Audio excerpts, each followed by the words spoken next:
Hello, hello. I have arrived. Alright, so, tonight, we're streaming. And that's about all I can say about it, really. So yeah, let's see. So tonight is going to be a just chatting stream, a Zatsudan. I should stop pronouncing it in such a weird, overly overemphasized way, perhaps, because it will begin to imply perhaps that I don't know how to pronounce it. But anyway, Zatsudan, free talking. Yeah, Anna, I enjoyed the last one quite a bit. I've sort of been wanting to do just another free talking type stream, and so here we are basically. Also, today was an unusually long day, even for Thursdays, where I usually work late. Because not only did I work late this morning, I also had to run some errands for a friend, and then I had to run some more errands for a different, unrelated friend after work. So that's why we started a little bit late, and that's why I am fairly tired. So yeah, I considered playing a game, but I couldn't think of any game that I had that... I don't know, I sort of wanted to see if I had a game where I could just, where I didn't have to engage all that much in it, so I could devote more time to just sort of talking and relaxing. Yeah, gonna be a short stream tonight, for sure, because I don't want to be up too late. Yeah, about 10:30 is probably my maximum limit, but I'm not 100% sure if we'll make it even that far. If I really feel it, I might go ahead and play a game.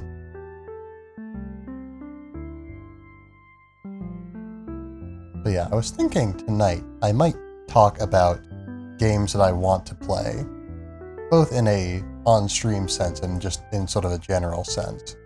Of course, there is I don't know if I've ever discussed it before, but Splatoon 3 is coming out tomorrow.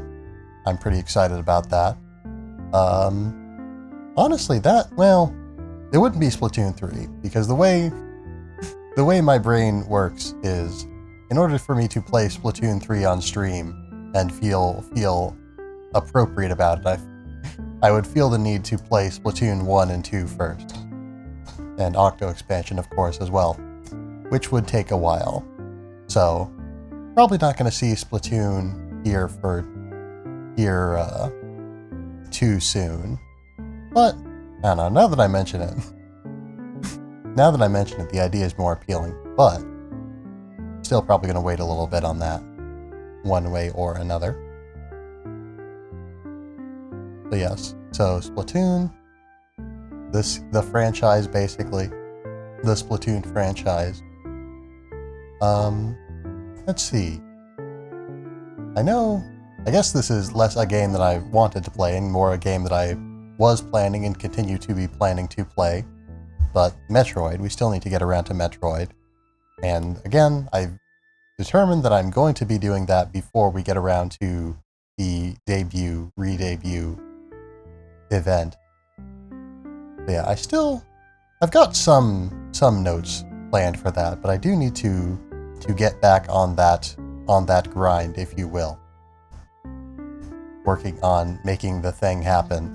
Because as it turns out, things don't just happen. Things don't just happen if you put no effort towards them. You have to make them happen. Shocking. But anyway, let's see. So yeah, so the Splatoon franchise in general, I suppose. Also the Kirby franchise in general. I'm wise enough that I can look at the Kirby franchise and realize this is very many games. Probably this is too many games for me to play all of the games. Or at least all of the games in order.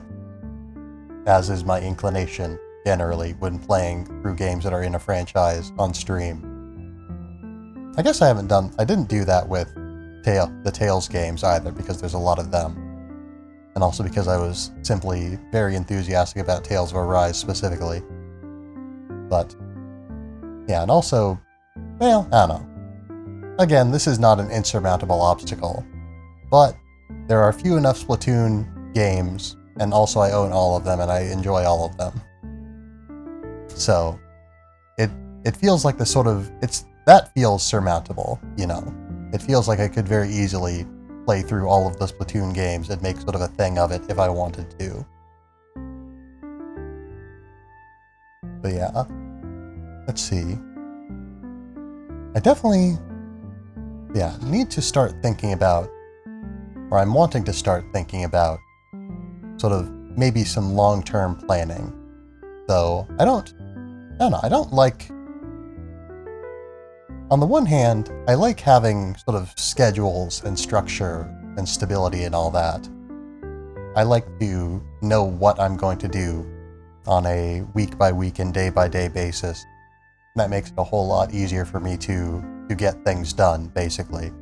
A big part of the reason why I've not been super consistent with my streaming recently is because I haven't had sort of this structure of, okay, I know that on this day I'm going to do this, and on this other day I'm going to do that, and so on and so forth. So I've had some trouble playing games that are not Tales of Arise because I don't specifically say, you know, I don't specifically plan on playing them. But yeah, but maybe it's about time that I start putting out schedules again and planning things a bit more. But yeah, of course the downside to that is when I start planning and making schedules and whatnot, I then feel bad if I don't live up to them. If I do not, if anything changes, I sort of feel bad, like I've been misleading. But I suppose it's not that huge of a deal. Things change, and I just sort of need to adapt to that, basically. But yeah, at this point I have absolutely no idea how long I'm going to talk. I'm just going to keep going until I'm out of topics, probably. Or until I get excessively tired. Yeah, normally we'd be ending around 9:30, but I do think I'll aim for a little bit further than that, at the very least. No, at the very least I will go until 9:30. Anything after that is a bonus, but not unlikely, I would say. I'm gonna see how far we can go with this. But yeah, the Sonic games, getting back to something I was talking about last time we did a free chatting stream. Yeah, the Sonic games are definitely something that's interesting to me. I've never been particularly good at them and not enjoyed a whole lot of them very much. Of the ones that I have played. I suppose of the franchises that I've played multiple games in, the Sonic is probably the one where I've enjoyed the fewest games. But that was mostly due to just my lack of proficiency with platformers and lack of patience in the past. Both of which I have developed considerably in my many years since I played Sonic games regularly. Oh yeah, it just is... Hold on. Not that this has any bearing on the stream, because I don't intend to play it right away, perhaps ever. But I wonder, is the new Sonic game out yet? What's it called? Frontiers? I think it's Frontiers. I remember that it was available for pre-order or something recently. Let me see. I just got distracted by something else. Hold on.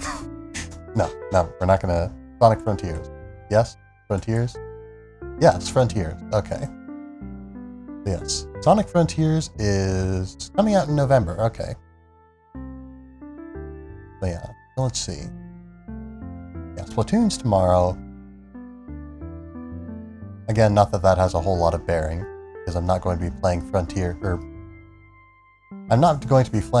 I'm certainly not going to be playing Sonic Frontiers tomorrow. That seems extraordinarily unlikely.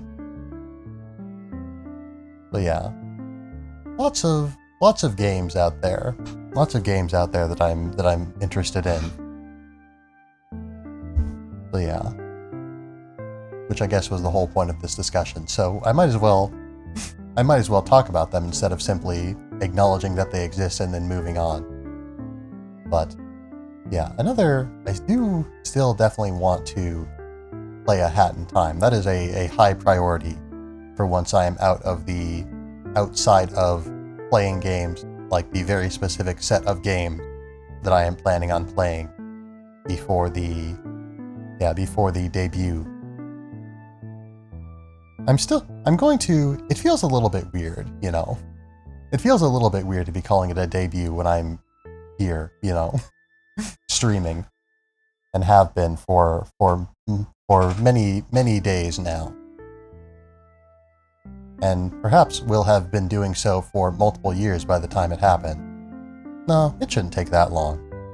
It shouldn't take that long unless something goes wrong. Of course, it might. I don't know. I don't know how much what the scope of the event is going to be. I don't know what the scope of the event is going to be, so that could impact things quite considerably. It could make quite a few changes to my projections of how long this whole business will take. But I do think it should be done before my 2nd anniversary of streaming, if nothing else. But yeah, still haven't done anything in particular for any of the particular milestones that we've met over the course of my time streaming, which, I don't know, I feel a little bit bad about, to be totally honest, but it's another thing that, it's just another part of life, I suppose, another thing that I'll just have to live with to a certain extent, because it's not like, you know, it's not like every channel celebrates every 100 followers that they get or whatnot, because at a certain point that simply becomes, you know, you get like dozens of followers per stream, maybe not that many, but like, you know, things happen, basically. Anyway, so Sonic. I don't know if I want to play a whole lot of Sonic games. I don't know if I'm going to commit to saying, okay, I'm going to play, you know, this and this and that. I definitely do intend to play, and I guess I could have started today. I was sort of thinking, I was expecting, honestly, that I'd be getting started with streaming later today. Or, yeah, that I got set up faster than I was expecting, basically. I got set up faster than I was expecting. So I didn't think I'd have as much time, or yeah, I wasn't thinking of having as much time as I did, because I think I could reasonably go until maybe 10:30 if I really wanted to. But I was sort of thinking in terms of, oh, you know, it's 8 o'clock already, or it's almost 9 o'clock already, because I was planning on starting at 8:30. Yeah, I was thinking, yeah, I don't know. It's been a while since I've actually started streaming at 8 or later. So I guess I sort of unconsciously I was thinking of my end time as being 9:30, as is the norm on days where I start streaming at 7:30. Try to aim for 2 hours or so. For some reason, I just had the terrible thought of what if I had been muted this whole time, but no, we're good. Also, real quick.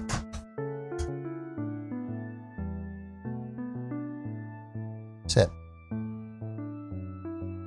But yeah, the advent of my 2-computer streaming situation has definitely made sipping less convenient.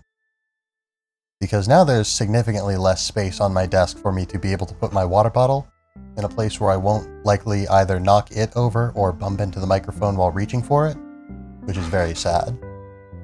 Thoroughly tragic. I had it on the floor up until recently. I now have it on my desk. Maybe I should go out of my way to find a place for it. Let's see. I could reach over here pretty reasonably well, I think. I understand that you can't see anything that's happening here, so I appreciate your patience as I ponder things that are completely unknowable to you. But yes. Oh yeah, Momodora. Well, Sonic first, hold on. But yeah. I do want to play some Sonic games, some of the older Sonic games. I mean, I've got the first Sonic the Hedgehog. I've got that on my Wii U. Yeah, I don't have any of the later ones. Also, I just recently, on a somewhat related note, I just recently learned that Sonic and Knuckles and Sonic 3 are not the same thing. I thought Sonic 3 and Knuckles was just like a cartridge, you know, and not playing Sonic and Knuckles and Sonic 3D or Sonic and Sonic 3. Yeah, I didn't realize that I knew that, like, you know, the cartridge that was in fact Sonic and Knuckles, I thought was Sonic 3, or yeah, Sonic 3 and Knuckles. And I knew that it was like a cartridge that was built such that you could plug another cartridge into it and play like other Sonic games with Knuckles and whatnot. Probably other enhancements as well. But Knuckles is obviously the most important one. But yes, so Sonic 3 and Knuckles, I did not realize was Sonic 3 and Sonic and Knuckles for a long time, and I just learned the secret the other day. I don't remember. Well, I was gonna say I don't remember what spurred it, but probably it was just I felt curious about Sonic because I had watched the second Sonic movie. Watching movies happens to me so rarely that I'm still talking about it 2 weeks ago, or 2 weeks later. It was a pretty good movie, though. Worth talking about. Maybe I could do... I don't know if I'd do a watch-along per se, or more so... Yeah, I feel like more so than a watch-along, I'd probably want to do sort of a... I don't know, maybe kind of like a book report, I guess? A movie report? I wouldn't go so far as to call it a review, because I don't think I would be specifically saying, yeah, I feel like a review, part of the point of a review is to say, you know, you should watch this or you shouldn't watch this, to some extent or another. But I'm thinking more in terms of just, you know, watching a movie and just sort of watching a movie maybe a few times, and then coming in on a chatting stream here, and then just sort of giving my thoughts about it. But yeah, I've been wanting to watch some other Ghibli movies, now that, thanks to Ni no Kuni, I have conquered my fears, and also due to Howl's Moving Castle. I actually was thinking, back when it was a bit more recent, after we... Actually, had we beaten Ni no Kuni at that point? I don't recall, actually. But I was thinking, like, last October, or around Halloween, I was thinking that I might watch Spirited Away, in tribute both to Ni no Kuni and to my abiding fear of Studio Ghibli movies that had persisted for many years, since my young days. But yeah, let's see. October 31st. October 31st is Halloween, right? It's the 31st of October?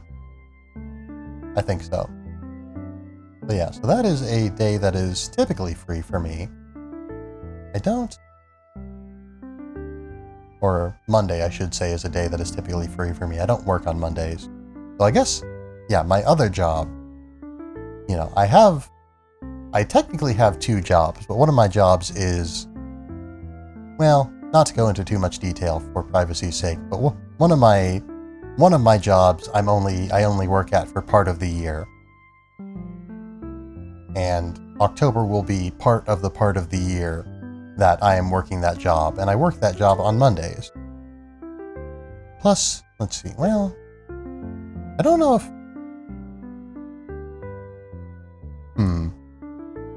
Yeah, I might... It's also possible that I would have... Well, actually, no, it shouldn't...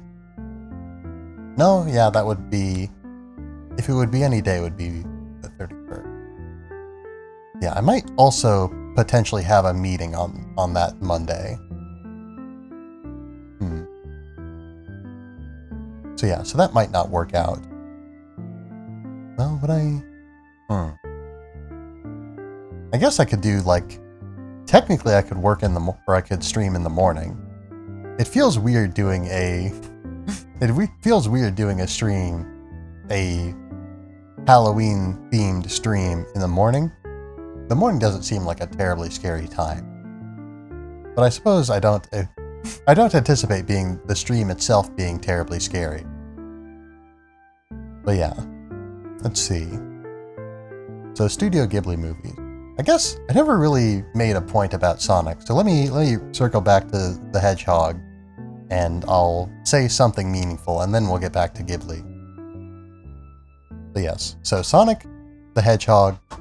I have Sonic the Hedgehog, the video game, and I've never beaten it, and I kind of want to. I kind of want to play the first 3 Sonic games a little bit. I don't know if I want to play them enough to actually pay for any of the ones that I do not currently own and play them, but I do kind of want to play them. But yeah, so there's that. Sonic Adventure 2, I've already discussed. Sonic Adventure 2 Battle, I suppose I should say, more specifically, as I like to be. But yeah, Sonic Adventure 2 Battle is, yeah, definitely high on the priority list as well. And it's a game that, well, I was going to say it's a game that would be easier for me to capture, but I guess the Wii U has HDMI out, so it can be captured just as easily as the PS4 or the Switch, I'm sure. But yeah, and since it's, you know, technically a Wii title running in the Wii channel of the Wii U, since it's a Wii title, this Sonic the Hedgehog, I wouldn't need the gamepad for anything, so I wouldn't be missing out on anything by not having the gamepad. Honestly, that's my biggest stumbling block with the possibility of streaming Wii U games. I like the Wii U as well quite a bit, but unfortunately a lot of the games for it, a lot of the games that I like for it specifically, or a lot of the games that I like more for it, use the not touchpad, well, yes, touchscreen, but gamepad, mixing my words there. Yes, use the gamepad rather extensively, which is in a large portion of why I like a lot of these games, because I do like somewhat unconventional control schemes. I very much enjoyed the gamepad as a concept, and honestly, the execution of it in a lot of cases. I know a lot of people who didn't. I don't know very many people who did enjoy the gamepad as a concept, or as a concept, or as executed. But I did. I liked the gamepad. I liked having another screen. I liked having, you know, gyro aiming and whatnot. All of these options that are available. And of course, you know, most of the functions of the gamepad are usable with modern controllers. You know, PS4 has touch input. Or I guess, yeah. Is this a DualShock 4? Is that what this is called? I just realized I still have it plugged in. But yeah, DualShock 4. I think the PS4 controller is the DualShock 4, right? And then because it's each new PlayStation console had a different DualShock, I'm pretty sure. And they only each had one, I think. But yeah, so I believe that this is a DualShock 4. So it has, you know, touch input on it. It has gyro aiming and whatnot. The Wii U, or the Switch game Joy-Cons, there we go. Too much terminology in my mind. The Switch Joy-Cons they have gyro and pretty good motion control, and you know, there's 2 of them, generally speaking, for any given game. But yeah, so there's a lot of opportunities and possibilities there as well. But yeah, I don't know, I guess I just sort of like having another screen. I surround myself with as many screens as I can at all times. I've got like 4 screens pointed at me right now. 5 if you count my phone, but I'm not using it for anything. Well, I guess I'm not using my television for anything either, so I'm using, somewhat loosely speaking, I'm using 3 screens. Yeah. So where was I? I was saying something about Sonic the Hedgehog, I think. Yeah, Sonic the Hedgehog, Ghibli, and then we'll get back to games, or game controllers, I guess.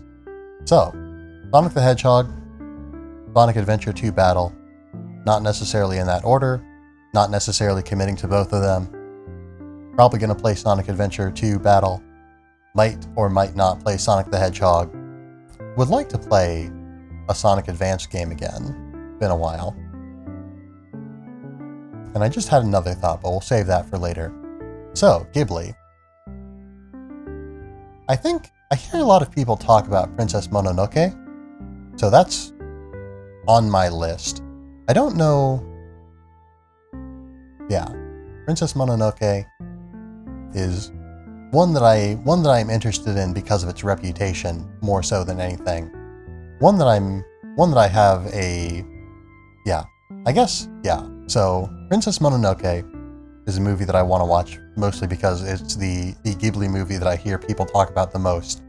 So I assume it must be prominent in some way. I guess I could do, more research about it. Maybe learn a thing or two before I, make these. I haven't made a decision on anything yet, but before I draw conclusions like this. But, yeah, Princess Mononoke is one. Spirited Away is one that is especially prominent to me, given that it sparked a fear that lasted for over a decade. A tremendous fear that has lasted over a decade of, a lot of movies that are pretty not terribly upsetting to watch. I'm imagining, really. But yeah, so Spirited Away, I don't know, I guess sort of as a mark of triumph over my fear, more so than anything. And then another movie that, I don't know, just the only other Ghibli movie that I can think of that is particularly prominent in my mind is, I think it's, The Secret World of Arrietty is one that I'm interested in, because, I don't know, I've played too much Chibi Robo and Pikmin and the Minish Cap. I don't know. Like media with, this is like the world. This is the world, but also there's a world that's like small, that's inhabited by these small creatures who do things. Is a very, I don't know, it's a concept that is interesting to me, I guess. I can't think of a way to phrase that is comprehensible and succinct. But it's a theme that's interesting to me, I guess. That's the best way I can think to put it. Yeah, I don't know. Seems interesting. Anyway, so that was the Ghibli talk. Not much to say on that, because I guess it's even more theoretical than most of my other interests and most of my other knowledge. I have very little Ghibli knowledge. I watched Spirited Away in part a long time ago. I've watched Howl's Moving Castle in its entirety a few times within the past year. Twice, I think. Which is, quite frankly, an enormous number of times for me to watch a movie. But yeah, just having watched Howl's Moving Castle twice probably makes it like the movie I've watched the third most times. Because yeah, I've watched Pokemon Destiny Deoxys probably a double-digit number of times. I could not begin to estimate because it's been so long since I watched it. I don't know if I even have the DVD for it anymore. I used to. But anyway, that was a movie that I watched a lot. that was a movie that I watched multiple times. Anyway, I don't know another movie that I've watched more than once. I can't think of another movie that I've watched more than once, but I'm sure there must be one, which is the only reason why I didn't say that Howl's Moving Castle is the movie that I've watched the second most number of times. The second highest number of times, even. But yeah, this theoretical movie that I've watched more than twice, but less times than I've watched Destiny Deoxys. I have no idea what it would be, because most of the other Pokemon movies I didn't watch more than once. None of them were as interesting to me as Destiny Deoxys. But yeah, so... what? Well, I might get back to Pokemon movies later. First, I want to get back to controls and controllers. So yeah, I liked the Wii U quite a bit. It was not a huge step up from the Wii. And that was disappointing to a lot of people, I imagine. But I enjoyed it for what it was. And I'm sure a lot of those people did eventually as well. Yeah, I enjoyed it a lot for what it was. I enjoyed the gamepad and the options that it presented. I enjoyed the fact that, it used Wii remotes, and so you didn't need to buy new controllers for it. And also all of the flexibility and options that the Wii remotes offered themselves. It's kind of a shame that there haven't been as many sort of peripherals for the Switch. And honestly, maybe there's probably a lot of people who are relieved at this. But I'm slightly disappointed that there aren't as varied a set of peripherals for the Switch as there were for the Wii. I guess that comes with a somewhat less casual player base, Experienced players know what a controller feels like, and so are more likely to gravitate towards a traditional controller, because it's what they're familiar with. And there's nothing wrong with that. That is perfectly acceptable, and extremely understandable. And I guess, honestly, there probably weren't as many peripherals for the Wii as I'm thinking of, but I'm sort of, thinking of the nunchuck and whatnot. But I guess that's one of the things I'm thinking of, but the function of the nunchuck is essentially the same as having two Joy-Cons. Two Joy-Cons will do the job of having a Wii Remote and nunchuck and more, because the Wii Remote or the second Joy-Con will provide greater motion sensitivity and just greater functionality in general to a Wii nunchuck. And if you have, two Joy-Cons, then you can replicate the functionality of like the classic controller and the classic controller Pro too, I think, as well. Because I think they were, what if the classic controller Pro was a thing, right? I'm not misremembering, right? I remember, Well, it's a good thing that I do have this other computer open, even if I'm not playing games on it, because its keyboard is much closer to my hand. But yeah, I remember there being a classic controller Pro. That's not how you spell Pro. Yes, there was a classic controller Pro, so it had like prongs on it. It had like prongs on it to make it more... Because the classic controller Pro was sort of like... Its shape was sort of like if you sanded down a SNES. Well, actually, no, the SNES controller was curved. So it's like if you had an SNES controller, basically, but it had an additional set of Z buttons, like a ZR and a ZL button. And, well, also joysticks. That's a pretty big difference. But yeah, the Classic Controller Pro, for some reason I thought the Classic Controller Pro had more buttons on it than the standard Classic Controller, but it looks like it has the same number.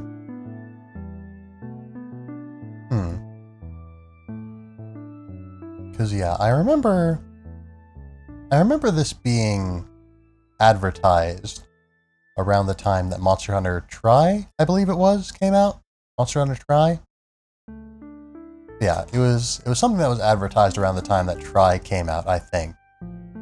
And Or at least that's what I remember it being advertised for. Like, I remember seeing Monster Hunter Tri, and I'd never seen a Monster Hunter game before. And it seemed very, very interesting and very new to me. It was very interesting and very new to me. And so I was thinking, oh, this is a altogether new type of game. I never caught the name of Monster Hunter Tri until, like, I had played Monster Hunter 3 and then Monster Hunter 3 Ultimate, I should say. Until I had played Monster Hunter 3 Ultimate and sort of looked back on the Monster Hunter franchise and realized, oh, that thing I remember from the Wii was Monster Hunter Tri. Hold on, I need to make sure that Monster Hunter Tri is actually the Wii version, because I'm not entirely sure of that. Monster Hunter Tri was for the Wii, okay. Apparently... Oh no. Yeah, okay. I was gonna say, apparently it's also for the 3DS, that seems odd, but I'm looking at Wikipedia right now, and probably they're including 3 and 3, or they're including 3 Ultimate, and which was released for the 3DS and the Wii U. They're including that as those two as versions of Monster Hunter Tri, which they are. By any reasonable standard, they are. But yes, so Monster Hunter Tri. I remember when, like, there was a trailer for Tri or something like that, where they advertised heavily the Wii Classic Controller Pro as sort of a necessary accessory for the game. So that made me think that the Classic Controller Pro, up until today, I believed that the Classic Controller Pro had some sort of functionality, some sort of expanded functionality over the Classic Controller. But I'm pretty sure that it's just resembles a more typical controller, a more modern controller, more so than the Classic Controller does, because it's got the same number of buttons, as far as I can tell. And, you know, the face buttons, the joysticks, the D-pad, all of those are the exact same, I think, as they are on the Classic Controller. The amateur Classic Controller, I suppose, to contrast the Pro. But yeah, it looks to be pretty much the exact same design, save for the fact that it has 2 grips on it, and the ZR buttons are now a set of bumpers, or the ZR and the ZL buttons are now a pair of bumpers instead of being a pair of sort of smaller circular buttons, closer to the center of the console than these typical L and R buttons. I'm gesturing to indicate where things are in relation to each other, but unfortunately you can't see my gestures, so it is what it is, I suppose. So yeah, so the Classic Controller Pro, digital trigger-shaped buttons arranged vertically rather than horizontally, according to Wikipedia. So yeah, it does seem to be basically the same thing. But yeah, I guess I'm glad now that I know that there's not really a difference, and that I haven't been necessarily missing anything by having never acquired a Classic Controller Pro. It might be somewhat more ergonomic, I suppose, but it's not more functional than the Classic Controller, which is what I had believed for a long time. Where was I? Oh, right. So 2 Joy-Cons are essentially the equivalent of, in terms of functionality, of a Classic Controller Pro, or a Classic Controller, because those 2 are equivalent in functionality. In fact, yeah, the 2 Joy-Cons are more functional than that, because 2 Joy-Cons also have gyro, which the Classic Controller does not necessarily. So I think, wasn't it? Yeah, it was actually... No. Okay, no, it wasn't Splatoon, I don't think. Or was it? Because there was, like, at least... No, yeah, it was Splatoon, I think. Where you could... Like, the suggested way of... If you were playing Splatoon 2, or not Splatoon 2, if you were playing Splatoon 1, the one that was for the Wii U, like, you could play, not split screen multiplayer, because one of the screens was on the gamepad. So the screen wasn't split, there were just two screens. And that was another real nice thing. Another real nice thing, that it could give you, one player could have, you know, a different perspective than the other players around the television.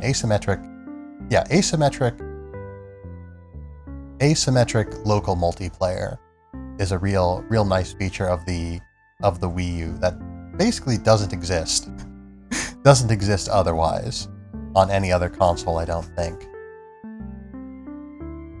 I guess, or, you know, asymmetric local multiplayer with a single console. You could get asymmetric local multiplayer with any other console, I suppose, if you had a LAN connection and you just had a game with asymmetrical multiplayer. But asymmetrical local multiplayer with a single console. But yeah. I don't know, I guess I'm speaking more in terms of asymmetry in terms of asymmetry of perspective versus asymmetry in gameplay. And all of this is fairly irrelevant because the Splatoon gameplay was symmetrical.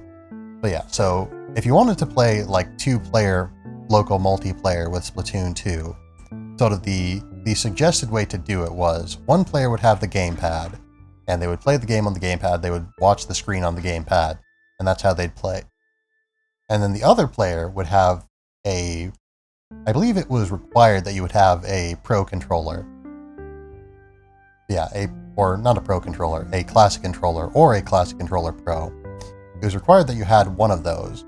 And it was suggested, it wasn't necessary, I don't think, but it was suggested that if you wanted to get the gyro aiming functionality in Splatoon on the Classic Controller Pro, what they suggested was essentially that you take the Wii Remote that the Classic Controller was plugged into, and you tie it to the Classic Controller with like a shoestring or something of the like, such that it functioned as a gyroscope attached to the Classic Controller Pro, because again, the Classic Controller, because again, neither of those support gyroscope or have gyroscopes built into them.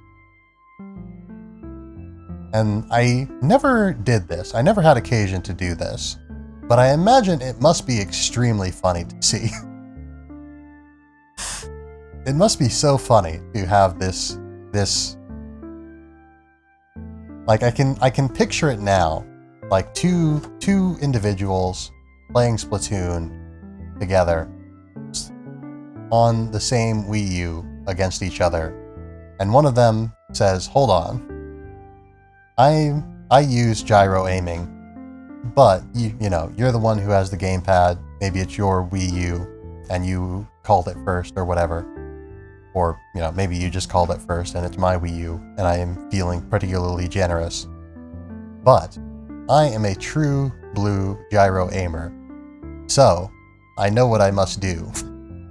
And so they go and they reach down and they take out their shoelace and they take their Classic Controller or their Classic Controller Pro, because they are identical in functionality, and they take their Wii Remote, into which the Classic Controller or Classic Controller Pro is plugged into, and they tie them together. They tie them together, like creating this masterwork of design.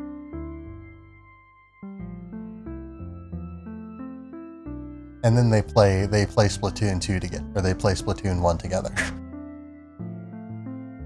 I didn't really have anywhere to dismount off of that bit. But anyway, so I was talking about controls.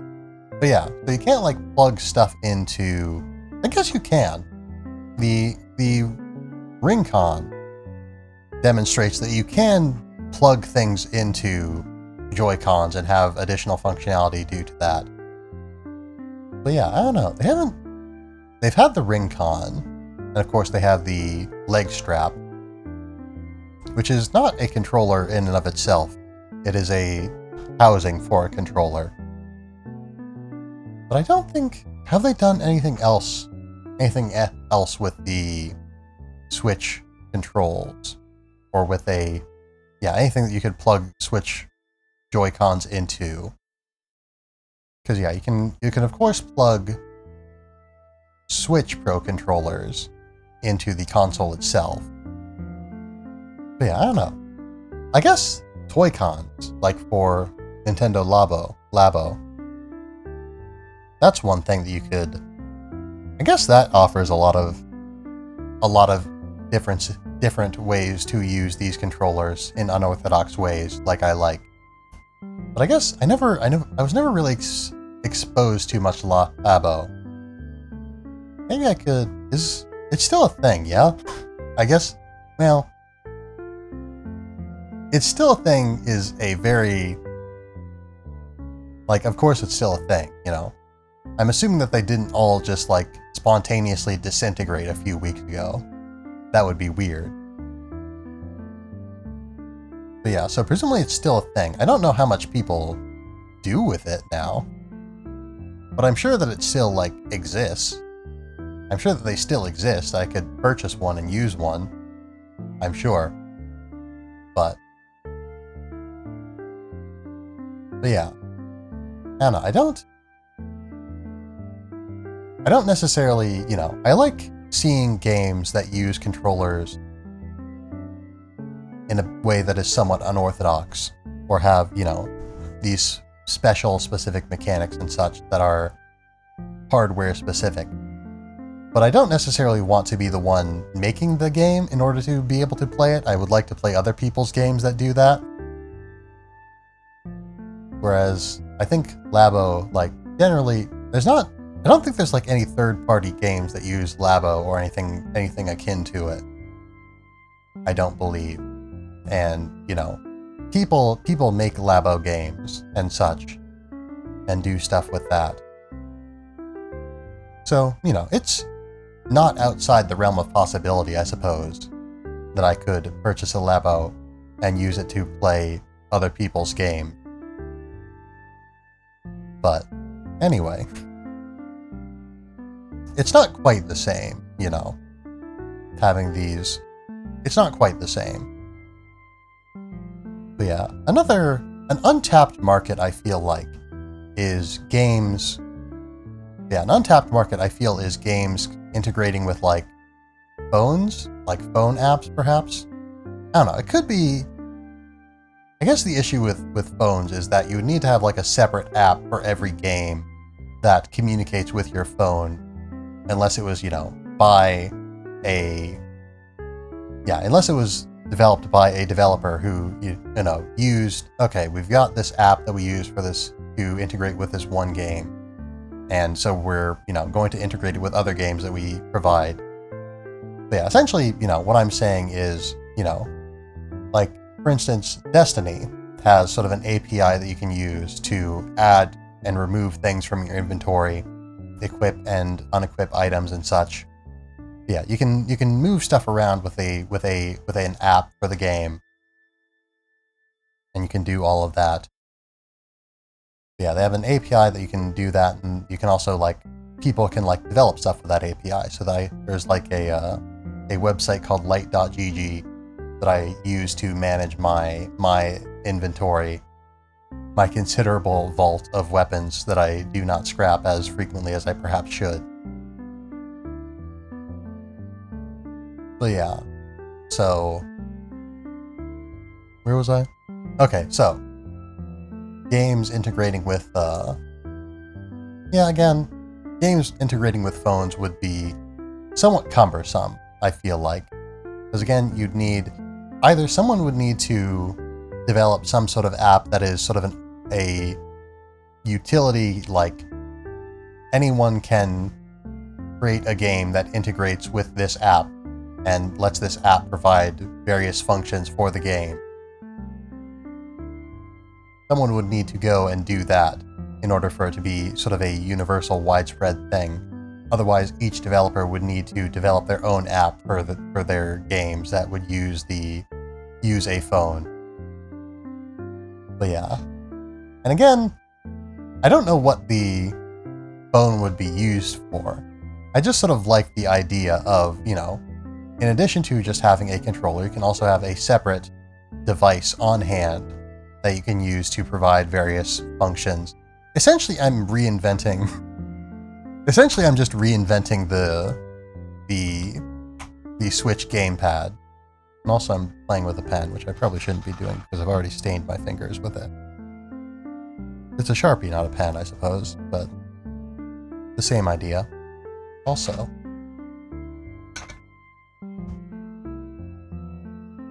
that's it. I didn't bump my microphone in the process of reaching for my water bottle, as I was hoping that I wouldn't, but I did bump the microphone there. I don't think it was audible, though. Maybe I shouldn't have pointed it out if I didn't believe it was audible, but, you know. So anyway, I'm reinventing the Joy-Con, I suppose, but like, I would like, or not the Joy-Con, the gamepad, I suppose. But essentially, that's what I want to do. That's what I would like to see happen, I suppose. But yeah, having games where you can sort of have like, okay, we're going to have, you know, connect to this app and you can like have a mini map, or you can have quick access to your inventory or other shortcuts and whatnot on your phone or whatnot, on your tablet, whatever else. That would be pretty cool. Again, it feels like it's a thing that shouldn't be necessary. And it's a thing that's, if you make a game where that is necessary, that would probably be irritating. But if it's a game where that is nice to have, if not required, that could be pretty fun.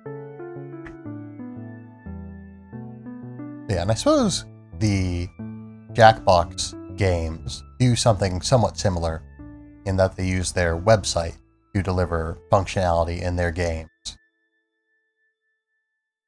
which are, you know, accessed through mobile phones or through computers and whatnot.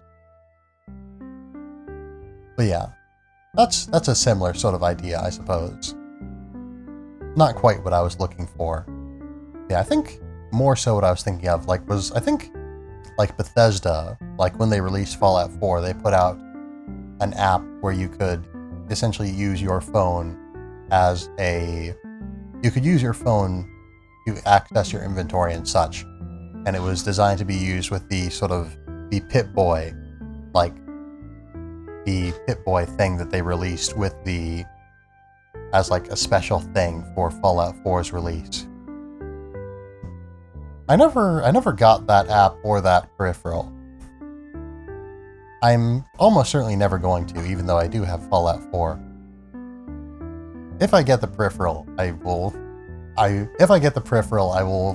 will be because I'm going through some sort of crisis. The app, maybe. It might be something that I do at some point in my life. It doesn't seem terribly outside the realm of possibility, especially if it's free, which I think it is. You can't use it for anything else aside from having some slight convenience in your Fallout 4 playthrough. So I would hope it's free. But anyway. Yeah, I guess in short, the point I'm making here is that I miss the Wii U gamepad as a concept, and I don't think it was utilized as well as it was utilized pretty well. Nintendo did pretty well with it. Not everyone did well with it. Not every game required it. But I'm sad that it's not an option anymore, you know? That there isn't like, you know, you can't buy a Switch gamepad, you can't buy a PS4 gamepad, you can't buy a PS5 gamepad, and all that. Hello all, good to see you. You have come in the middle of me complaining about the lack of gamepads in the world. But yes, so apologies if you are one of the many people who is not particularly enthused about the Wii U gamepad, as I am. But if you are one of the people who is, as I am, enthused by the Wii U gamepad, I hope that I am speaking to your soul here. But yeah. So still have my Still my old Wii U gamepad. Good. Good. The Wii U was a very good console, I think. It was definitely my favorite home console. And with the fact that my favorite portable console was the 3DS, I think you can, and that my second favorite was the DS, you can probably see that I like having multiple screens, as I alluded to earlier. I didn't allude to it, I directly stated it in almost those exact same terms. But yeah, I like having multiple screens, I like having touch screens, I like having a lot of options for ways that you can interact with games in unconventional ways. I just like having lots of opportunities, or lots of options for, lots of options for inputs, beyond just you have a controller, and you have buttons, and you have sticks, and you have levers, or you have a keyboard, and you have very many buttons, and you have a mouse, and you have, free movement in all these directions, and you have a few buttons on it as well. But yeah, being very slightly reductive there, I guess, but... Oh, hold on. I just heard the sound of something disconnected on my USB. I'm still audible, I think. Yeah. I don't know what that was. That's moderately concerning, but it doesn't... Nothing seems to have changed. So, I think we're good. Where was I? Oh, right. So, gamepad. Gamepad, I like it. I like the gamepad. I like the Wii U. I wish that the Switch was essentially a Wii U 2, where it still had a gamepad or something analogous to a gamepad, which I guess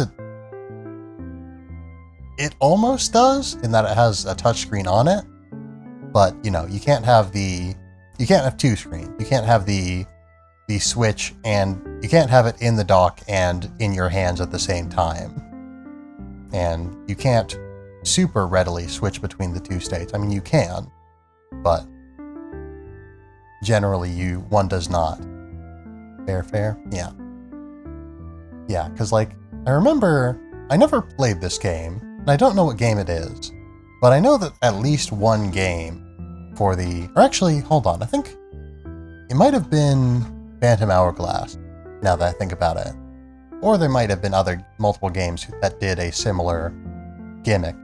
But I think in Phantom Hourglass, there's a point where, you have two pieces of paper, and you need to overlay them or something like that. I don't know, it might be, like the Wii U game everyone got with the Donkey Kong Barrel game. Wii U game everyone got with the Donkey Kong Barrel game. I don't know what Wii U game that is, come to think of it. Is that Nintendo Land? Is that Nintendo Land? I didn't get Nintendo Land, actually. Nintendo... Okay. This is another topic that I'll get to, I guess, in a second here, maybe, probably. But Nintendo Land and Wii Sports Resort are two games that I never owned, but I've so desperately wanted them. And I could very easily get them at this point, I'm sure.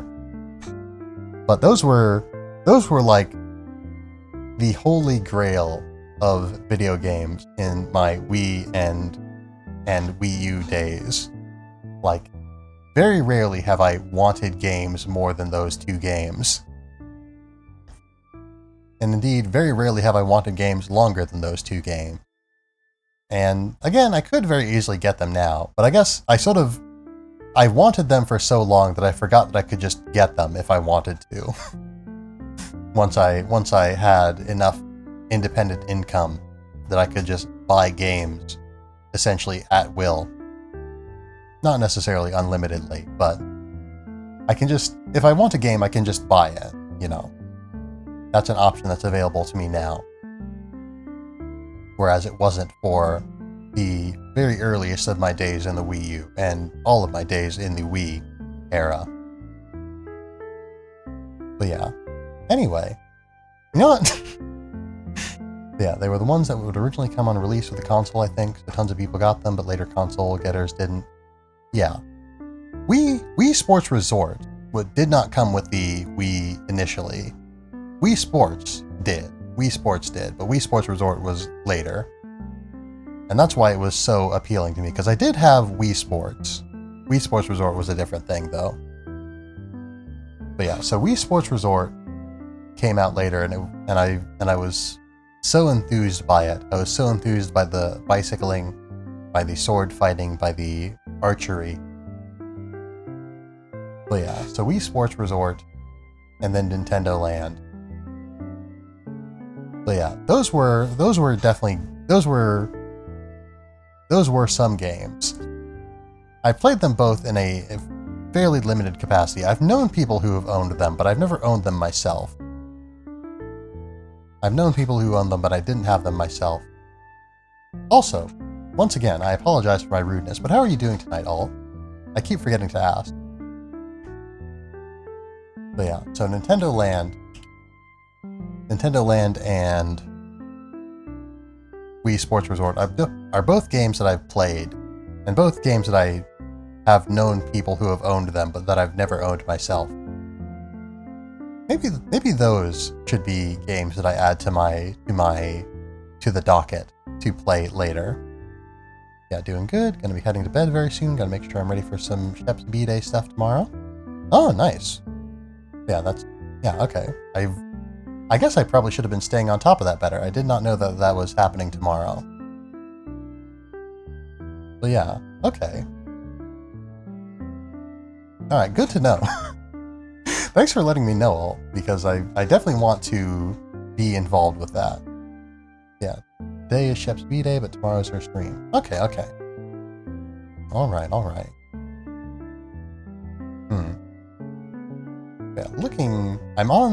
Yeah, looking at the Discord now, it seems that I'm going to be at work for pretty much all of the events happening, but I will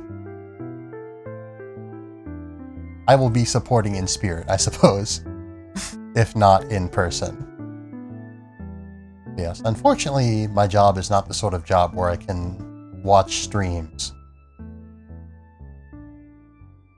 I guess I could lurk, maybe, but yeah, I could not participate in any way, and yeah, I could not join or anything. I could not chat, but I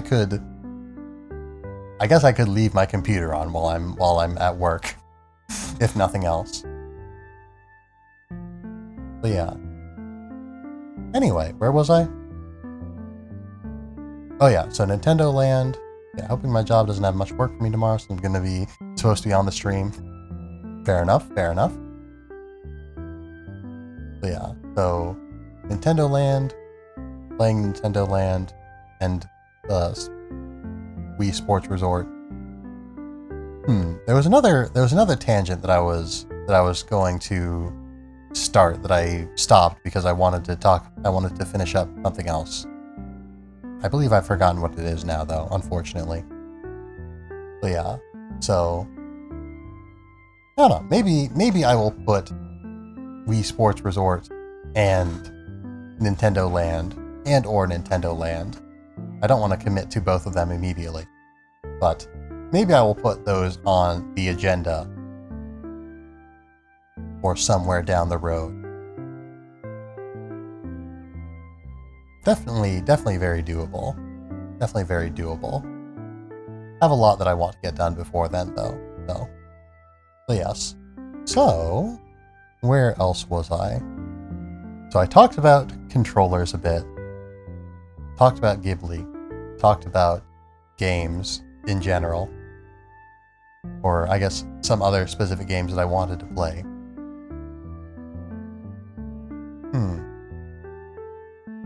I am now running pretty low on topic, come to think of it. I'm sure I could dredge something up. You know what's another game that I want to play a little bit? I might play one of these days, I might play some Magic the Gathering Arena. But yeah, it's been a little bit since I played that. I don't know if I've ever mentioned it on stream, but I am a Magic the Gathering fan. But yeah, I remember one of my most memorable experiences with Magic the Gathering was when I was in college. In college, as I do now. Yeah, girl I've been talking to wants to teach me magic. All right. I am glad for you then. Go and learn.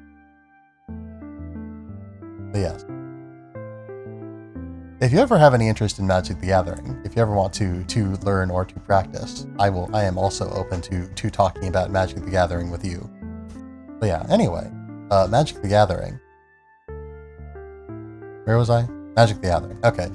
So, when I was in college, as I do now, I kept my door closed pretty much at all times. I remained fairly quiet whenever possible. And, always had my door closed, always avoided speaking loudly or I tried my best to not be heard because I didn't want to bother any of my roommates. But despite this, I did still, one day, my nearest roommate, did approach me and mentioned that he had heard me talking about Magic the Gathering, and that he also played Magic the Gathering and was wondering if I wanted to play with it, and of course I accepted. But to this day, I am deeply surprised that this person became aware of the fact that I was talking about Magic the Gathering. I guess I must have been talking about it very enthusiastically, because these were like thick, heavy doors that like sealed pretty well. These were very good doors. Like they were thick, they were solid. Like these were not like plywood doors. These were not drywall doors. These were like, I don't think you could hit them with an axe a couple of times, depending on how strong you were, maybe, before like you would get all the way through them. These were solid, heavy doors. But despite that, my passion about Magic the Gathering still was enough to carry my voice through this solid oak and into the ears of my roommate, who also happened to be a Magic the Gathering player, which is not a thing that I ever knew about him beforehand, because I did not interact with my roommates basically ever, if I could avoid it. Hence why I kept my doors closed and my voice down whenever possible. But yes. Anyway, that was fun. I don't know if I still have that individual's contact information, but I definitely don't know where they live, so we likely couldn't play Magic the Gathering in person anymore, but anyway. So that's the Magic the Gathering tangent. But yeah, Magic the Gathering. I guess on a related note, I played a little bit of Yu-Gi-Oh! On Duel Links. I think that's the game, yeah? Duel Links? I don't know why I'm asking you all, you wouldn't know. Master Duel, that's what it's called. But yeah, I played a little bit of Master Duel. I have a partially built Sky Strikers deck, which is not a very good deck because it doesn't have very many of the good cards in it, as I understand it. Because I don't know, I did not build it super strategically, I guess. I didn't know precisely what I wanted out of it. So yeah, the deck's not very good. And the only real reason that I chose Sky Strikers is because I was just sort of looking at random archetypes to see what I might build in Duel or Master Duel. I don't know why I want to say Duel Links. I think that was actually no. I think a couple of friends of mine in college played Yu-Gi-Oh! Duel Links or something. They played Yu-Gi-Oh! Duel Links. I think that's why I was thinking of it, since I was already on the topic of college and card game. Didn't play Yu-Gi-Oh! In college, though. But, yeah, so, Master Duel. Like I said, I have a Sky Striker deck. It's not very good. it gets the job done kind of sometimes. But I've seen a lot of people. Apparently, there are a lot of people who don't like Sky Strikers or something, because there's a lot of people who see me play a Sky Striker card and then immediately quit. I've seen that happen a couple of times. But yeah, I picked Sky Strikers because, again, I was looking at random archetypes. I was looking at random archetypes because I didn't know what to do or what to build. And in Magic the Gathering, I usually play white and or blue. I tend to focus on control decks. In theory, I'm not a great control player, to be honest, because I'm rather impatient. But I like control decks in theory. And I just sort of, in one of the guides that I was looking at on building a Sky Strikers, or in the one guide I looked at for building Sky Strikers, to be honest, but I didn't do that much research. I did not do my due diligence. I definitely could have been more careful. But yeah, I saw precisely one guide for building Sky Strikers that mentioned control once as I was sort of skimming over it. So I thought, okay, so this is control. I play control. I know how control works. And so I just sort of went and I sort of started impulsively building a Sky Strikers deck. And now I have a partially built Sky Strikers deck that is okay. It has a pretty bad win rate when people don't disconnect immediately, but it's okay. But yeah, I definitely do prefer Magic the Gathering to Yu-Gi-Oh! It sits better with me and the way I like to play game, I think. But yeah, I'd have to spend more time to develop a more, to contrast them more specifically than Magic the Gathering just sort of feels better to me. But yeah, so I played Pokemon. I played the Pokemon trading card game a little bit as well. It's been a very long time since I played that, though.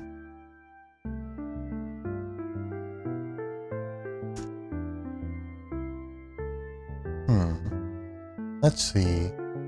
Anything else in the topic list? I've already talked about some other game ideas. Yeah, I feel like Yu-Gi-Oh! Was much better back in the day. Too many things nowadays. The game just stops you from playing the game. I guess I've never played old school Yu-Gi-Oh! So I wouldn't know. But yeah, I definitely feel like it's a very fast game. It's a very fast game, especially compared to the standard play in Magic the Gathering that I'm used to. But yeah, it's very... Yu-Gi-Oh! Is definitely a game where even if you aren't super proficient, and not to be dismissive of people who do put in the time to learn it, and not to be dismissive of the skill that does go into deck building, because it is a skill. Knowing how to do anything does require practice and skill. But it's a game where it's a lot easier to win a lot faster than it is in standard Magic the Gathering. You know, in Modern's a lot faster than standard Magic the Gathering, and Vintage and what's the other one? Vintage and the other one that's like Vintage. Those two are very, very fast, I do believe. I've never played either of those because I don't have old enough cards to, basically. I do have some physical Magic the Gathering cards. Yeah, it used to be only a couple archetypes in Yu-Gi-Oh! That could summon a ton of monsters and also help negate anything your opponent does. Now it feels like there are a ton of archetypes in Yu-Gi-Oh! That very easily put out boss monsters with negation every turn. But yeah, it feels like Yu-Gi-Oh! Is a game where it's very easy to get very powerful monsters into play very quickly. And perhaps it was less so in the past.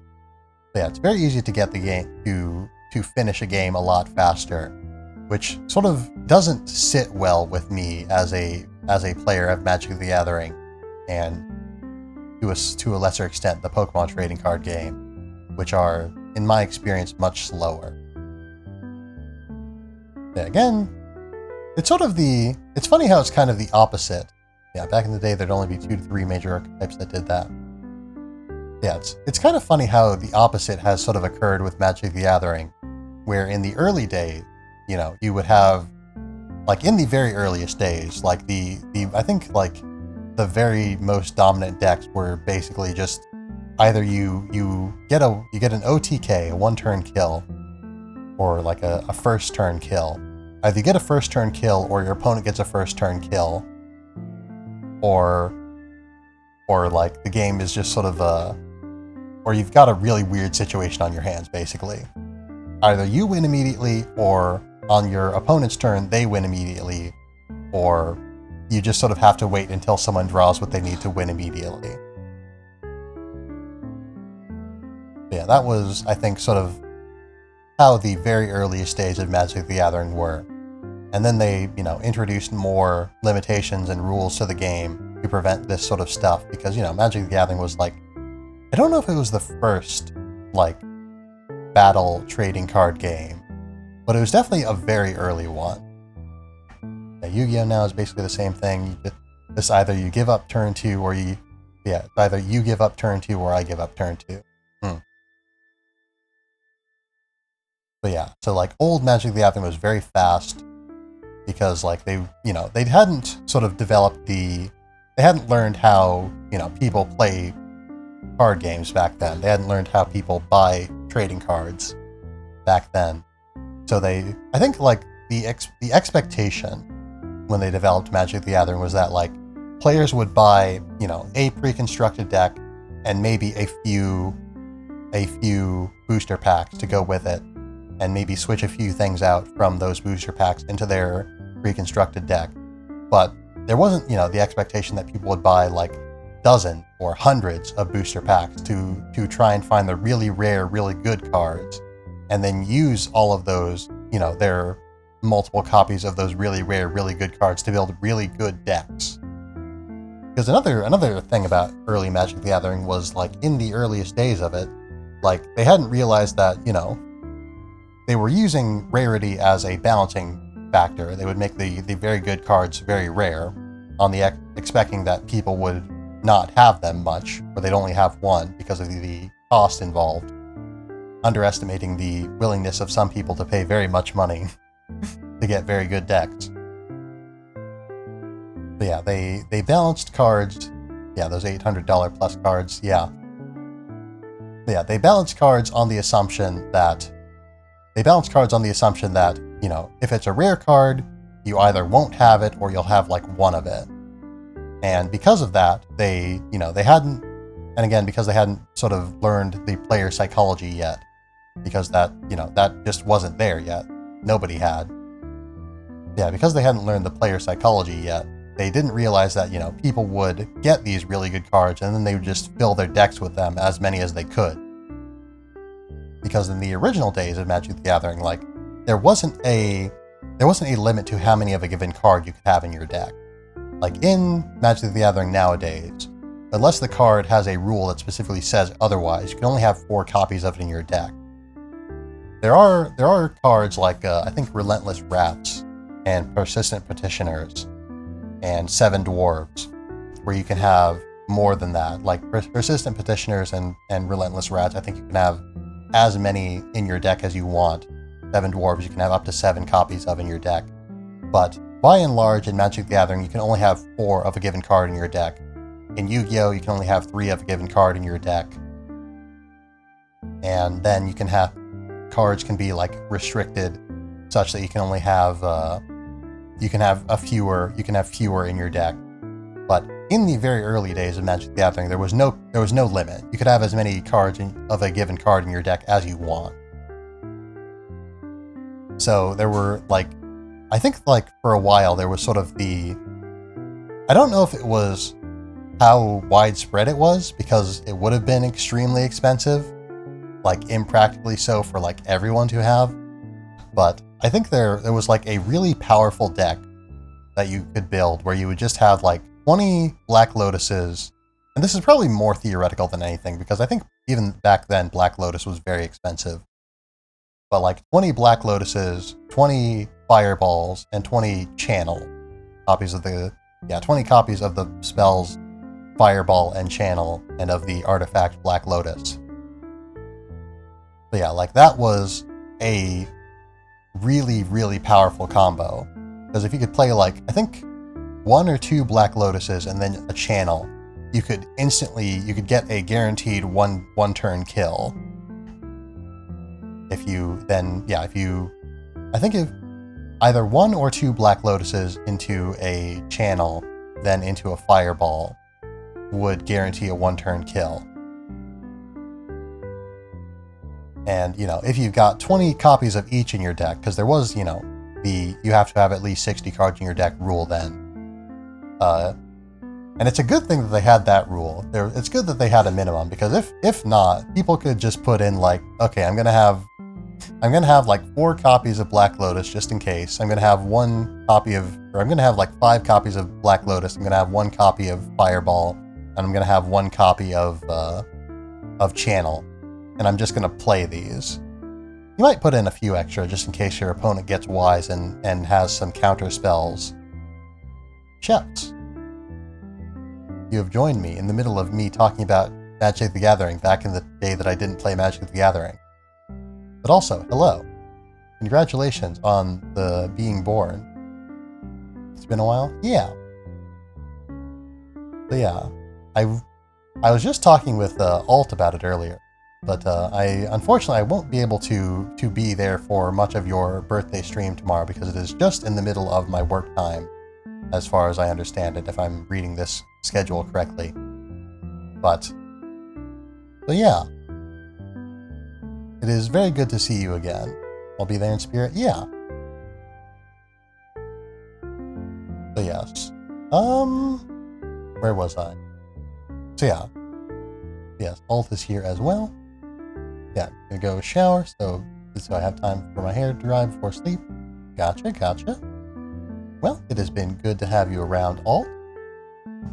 Yeah, it has been delightful to have you around. Yeah, out of hiatus and dedicating more time to my friends' streams as well. Nice. So yeah, I was about to say have a good shower, Alt, but that seems like that's a weird send-off. That's not something that people say very often, I don't think. But regardless, have a good shower, I suppose. Yeah, were you thinking of doing Splatoon at noon first? Yeah. So Magic the Gathering. Yeah, so Fireball, I guess, yeah. Yeah, I think people say it often enough. Maybe, but I've never heard anyone say it before, so it sort of caught me off guard. I say a lot of things that catch me off guard sometimes, if they are friendly. Fair enough. But yeah, so Channel Fireball, Black Lotus, Channel Fireball, and maybe a couple of counter spells. I guess what was the counter spell du jour back then? Would it have just been counter? I think probably it was just counter, is what it was called. I don't remember what the like first original counter spell was. It was probably just counter.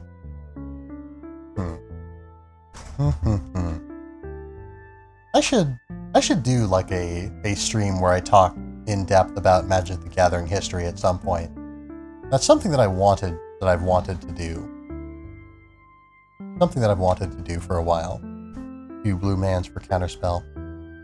But yeah, I mean, if like back then, this was, the heyday of Black Lotus.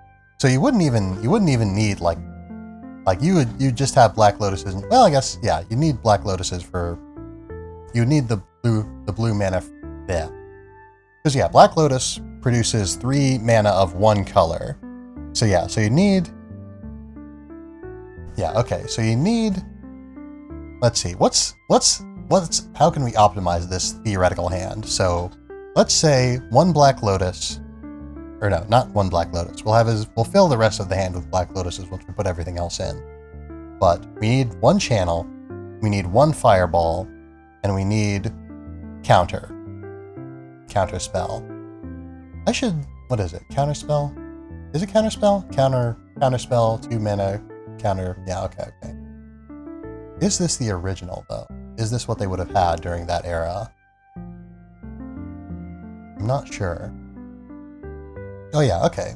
Yeah, Counterspell was an alpha. Counterspell was an alpha. Yeah, Force of Will was necessary for Legacy to counter Black Lotus. Unfortunately, I do not... I don't remember what that is offhand. Yeah, because again, I am not a super long-time Magic the Gathering player. So there are quite a few gaps in my knowledge. Yeah, Force of Will, you may pay 1 life and exile a blue card from your hand rather than pay the spell's mana cost.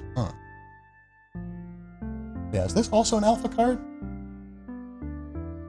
Let's see, that's Alliance. Actually, when was Lotus? When was Lotus, actually? Because that might not have been alpha. Yeah, when did Black Lotus get added to the game? Oh no, Black Lotus was an alpha. Yeah, Force of Will allows you to counter a spell by paying life and discarding a card instead of its mana cost. Yeah. But yeah, it does require you to have another blue card in your hand. And right now, I don't think I made this point to you clear, but I'm theory crafting a way to guarantee OTKs. A way to guarantee OTKs if there wasn't a limit to how, or if there wasn't a maximum, or if there wasn't a minimum deck size.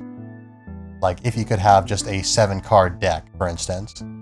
I'm trying to think, how would you build, assuming no limit to the number of any given card and no limit to how few cards you can have in your deck.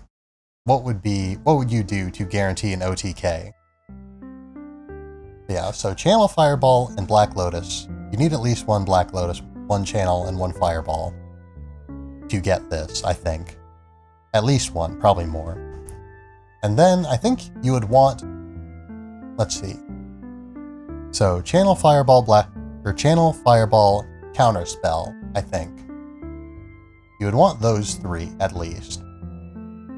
I think maybe because, okay, I need to brush up on what exactly, because I know Channel is, you spend mana, you spend a certain amount of mana.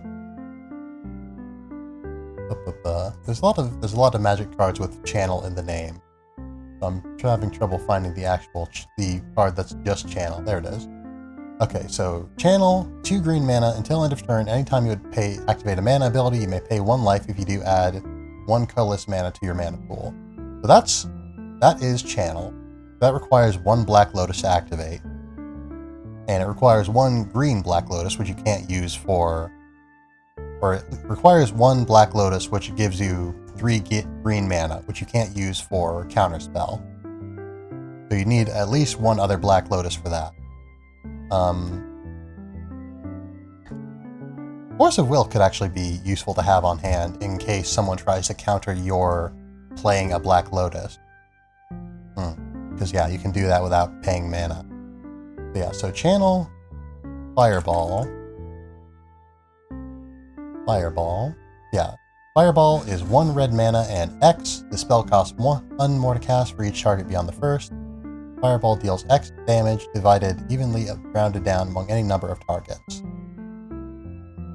So yes. So if you paid 1 red mana, and then if you paid 1 red mana and you had Channel active, then you could... Oh no, you need 2... Yeah. Best counterspell in the game, in my opinion. Counter or Force of Will? I sort of glossed over what you were saying there a little bit. Or Counterspell. Counterspell is the name of the spell. I keep calling it Counter, but it's not Counter, it's Counterspell. Yeah, Counter is what Counterspell does. It is a spell that counters. But anyway. Force of Will? Okay. But yeah, I've got to say, I was not aware of Force of Will until, just now. I'm learning things, even today. But yes, so, you would need at least 2 mana for Fireball, one of which needs to be red. So that would require another Black Lotus. So you need at least 2 Black Lotuses to get this combo off the ground. And you couldn't use, you couldn't use just 1 red mana for Fireball, or you couldn't use just the 1 red mana you need to cast Fireball, the red mana that you absolutely need to cast Fireball. Because you would also, if you spent the 20, because it doesn't do damage unless you add X, unless you pay X mana. Card goes up for up to $100, $400 depending on edition. Yeah, a lot of those early cards are very expensive. But yeah, apparently, according to Scryfall, which is the website that I usually look up Magic the Gathering cards on, apparently you can get nope, that's Counterspell. Never mind. I was looking at the wrong card again. You can apparently get a 4th edition Counterspell for as low as $2.05, but that's not relevant to the price of Force of Will.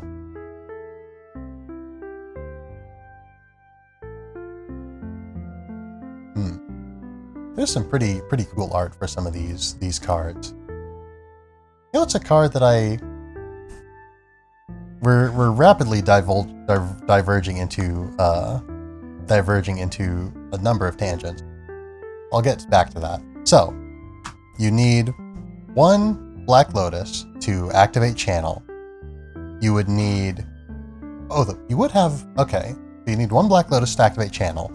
You need another Black Lotus to be able to give yourself at least 1 red mana so you can cast Fireball. But once you do, then you've got 1 green mana still floating around, and you've got 2 red mana floating around. So that can, start out your Fireball. So you only really need to spend 17 life. Yeah, on the 1 channel 1 turn kill. Yeah. You'd only need to spend 17 life to get the channel 1 turn kill. So you can still at this point, because we're at 2 Black Lotuses, Channel, and Fireball. So that leaves three cards left in our hand. So I think I'd put in another Black Lotus. I'd put in a counter, or a counter spell, and I'd put in maybe a Force of Will. Because that brings us up to 7. Was it? My dog is upset, I think. My dog is upset because everyone's going to bed now. Everyone but me is going to bed now. And the dog is alone. But, I don't know if I told you, but I got a dog, chaps. I've talked about it on this channel before, but I got a new dog. Yeah, he's a puppy, so he gets sad sometimes when people are going to bed. But yeah, anyway, so Black Lotus, Channel, Black Lotus, Channel, Black Lotus, Fireball. And then, so that's 4. So another Black Lotus, a counterspell, and a Force of Will. The counterspell is obviously a counterspell. You can just counter with it if you need to. And the Force of Will gives you the option to... What's Force of Will cost normally? Okay, it's fairly expensive normally. But yeah, so the Force of Will gives you the option to, if someone tries to in some way impede your ability to get Black Lotuses out, you can use Force of Will to counter their spell without having to have a mana source on the board.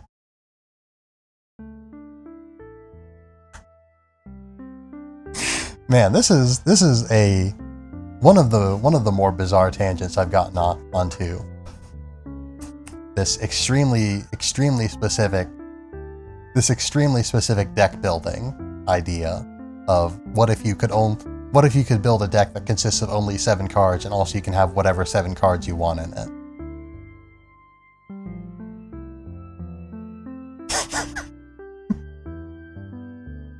Anyway, so I wonder how much this would cost in theory.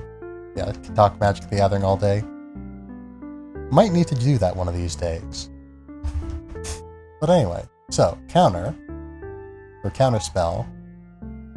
So you can get counterspell for as low as $2.05. So I'm going to tally this up. So So 1 counterspell for $2.05. Then 1 force of will. We'll assume the cheapest. I'm actually seeing a listing here for as low as $28 apparently for force of will.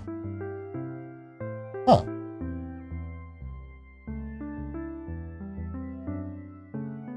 That seems strange. Considering, well, anyway. So, $28.44 we'll say for a force of will. Then we need the Black Lotuses are really where it's going to kill us, but yeah, apparently you can get channels for as low as 22 cents. That's the lowest price I'm seeing here anyway. So 1 channel, 22 cents. Then a fireball. Yeah, that's pretty. They've reprinted Fireball pretty recently, so it's pretty cheap for 5 cents. And then, 3 Black Lotuses. That's really where we're gonna lose all of our life savings on building this very specific, very small deck that can't work in any legal format. But yeah, so Black Lotus. What's Black Lotus go for nowadays? Place your bets now. Whoops, not Blacker Lotus. Black Lotus.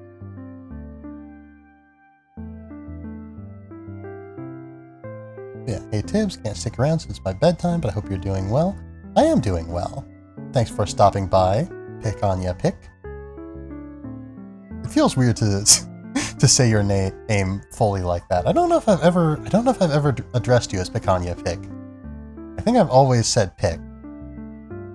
I refer to Alt as Altariana a lot, and I refer to Sheps as Sheppy Shep sometimes, but I don't think I've ever referred to you as Picanha Pick before.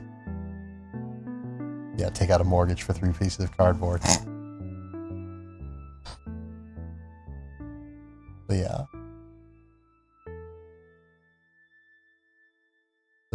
I think probably Scryfall here is not listing. It doesn't have very many listings for Black Lotus because it's not really designed for that. Yeah, Shep's Beef Day. Yeah. Yeah, it's not, this is not a card purchasing and selling website. But yeah, so the only price it lists for Black Lotus is $3,000.999. But they're almost certainly not selling multiple Black Lotuses for that much. But let's just assume that you can buy 3 Black Lotuses for $3,000.999 each. But yeah, so $3,999.99. Yeah, and again. So these 7 cards to get this happy almost birthday, Sheps. It is today. I stream tomorrow. Yeah. Yeah, saw the tweet and thought your birthday was tomorrow. Expensive cardboard, yes. But yeah, so all told, these 7 cards for this guaranteed OTK and a little bit of security. And again, the Black Lotuses blow everything else out of the water because that's just how Black Lotus is. The grand total comes out to $12,000 and $12,028.68. Yeah, got a dip. Have fun, you two, and see you tomorrow, chaps. Yeah, it has been good to have you around, Pick. Picanha Pick. But yeah, hope you have a fine night. But yeah, so $12,028.68 would be what you need for this combo and the extra security of the counter spell. I know I can still call you Pick. I refer me at the spur of the moment referring to you as Picanha Pick amused me so much that I felt the need to do it again.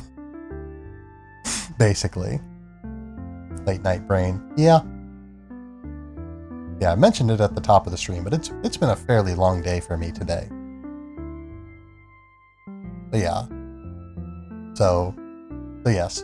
over $10,000 for this combo. Probably much more than that, because again, they're probably not selling multiple Black Lotuses for $4,000 each. Approximately $4,000 each. That seems unlikely. Quite frankly, I don't think many people have enough Black Lotuses that they're willing to sell multiple of them. Maybe I can see someone selling a Black Lotus. I could maybe even see someone selling 2 Black Lotuses if they were facing some sort of crisis. But I don't think there's anyone who has like 3 or more Black Lotuses. I don't think there's anyone that has 3 or more Black Lotuses that would sell 3 or more Black Lotuses at a time. That seems bizarre. But yeah, anyway.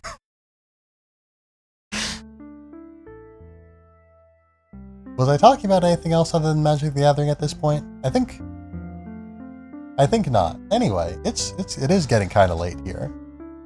This has been fun. But yeah, I've definitely. It is very new to me to do just chatting streams.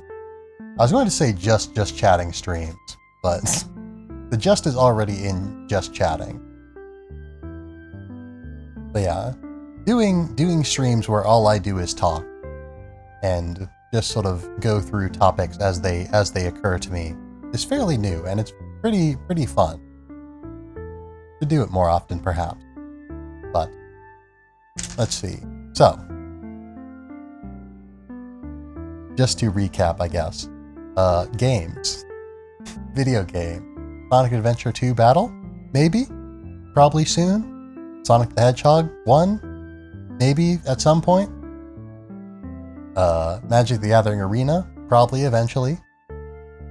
Yu-Gi-Oh! Master Duels? Potentially. But yeah, Wii U games?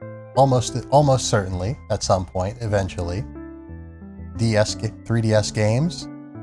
I guess that's not something I talked about this time. I talked about that last time, but 3DS games, eventually, definitely. Tales of Arise tomorrow, for sure. But yeah, still interested in continuing our VN collab? I am as well. We definitely need to get back on that now that we are both streaming again. So yeah. But yeah, we can talk about that in Discord if you would like to.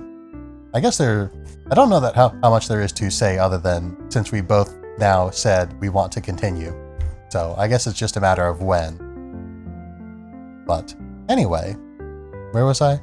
Okay, so I'm wrapping up now. So, yeah, nice we can talk later. All right. So, Tales of Arise tomorrow. I'm expecting around 7:30 p.m. Central Time. Tales of Arise tomorrow. Tales of Arise tomorrow. And I guess, yeah, that is the rest. That is that for the week, I guess. But yeah. Again, I did miss Tuesday's stream, but I'm definitely not going to be playing anything on, or I'm not planning on streaming on Saturday, because I'm going to be pretty busy on Saturday, I do believe. But yeah, so, yeah, nothing else for the rest of the week after Friday, which I've already gone over. Oh. My computer just gave me a prompt that said that OBS is disconnected, I think, or something. Are we good? Can you all hear me? Am I online?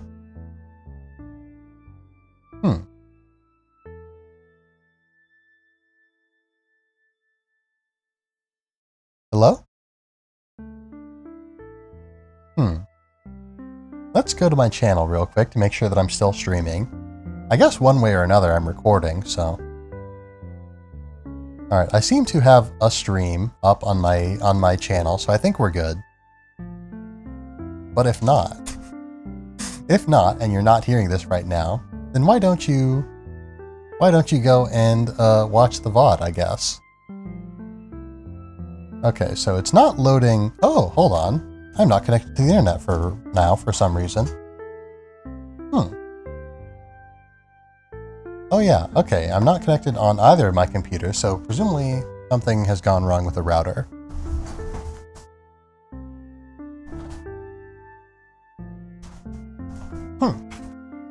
Alright, so router's down. Well, I guess, given circumstances, I might as well wrap things up pretty quick here. No raid tonight, I guess. No raid tonight, I suppose. But, yeah. So, Tales of Arise, we already talked about that. Next week, looking forward to more things. Yeah, I guess, just talked about it a little bit with Sheps, but, back now that she's back, we can continue the Valhalla collab, and we can most likely continue the, might get back to the Collabletionist collabs.